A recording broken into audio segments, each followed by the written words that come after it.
So on the morning of November 5th in Korea, Bang Si-hyuk, pictured here, the founder and chairman of Hybe, was called in for his third round of police questioning. And these allegations go back into a stock market scandal that is alleged to have made him quite a bit of money.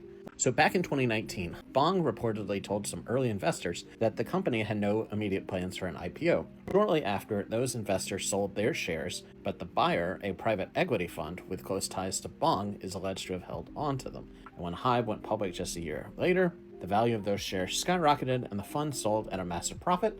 And according to the police, Bang received 30% of the proceeds under a secret agreement, which is about 190 billion won, which is about $141 million US. If this is true, then police say this would be a violation of Korea's Capital Markets Act, which prohibits deceptive or unfair transactions in securities trading. And right now the police are focusing on whether Bang's actions were part of a deliberate scheme or whether he colluded with the fund to profit from insider information. And I mentioned they brought him in for questioning, and this is the third time that Bang has been summoned since September.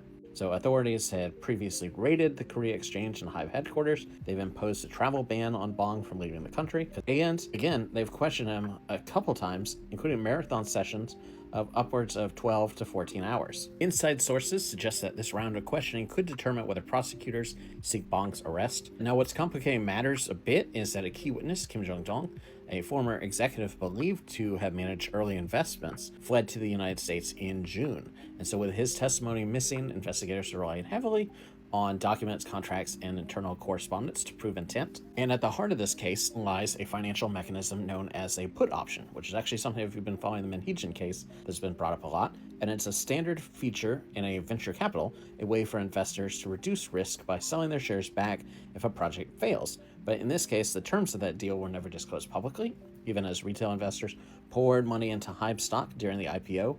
And so to critics, that is kind of the big point, is that the problem isn't the option itself, it's the lack of transparency that gave insiders an unfair advantage. Thus, private investors allegedly made billions, while small shareholders were left in the dark.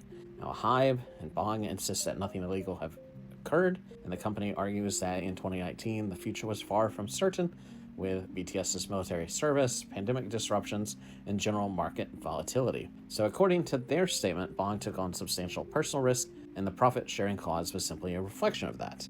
Now, whether that's true or not is yet to be determined, and that is at the crux of what the police are looking into. Either way, Bang continues to be at the hot seat as this investigation ramps up. Do you think this was a legitimate business deal gone right, or carefully planned deception? Let me know in the comments.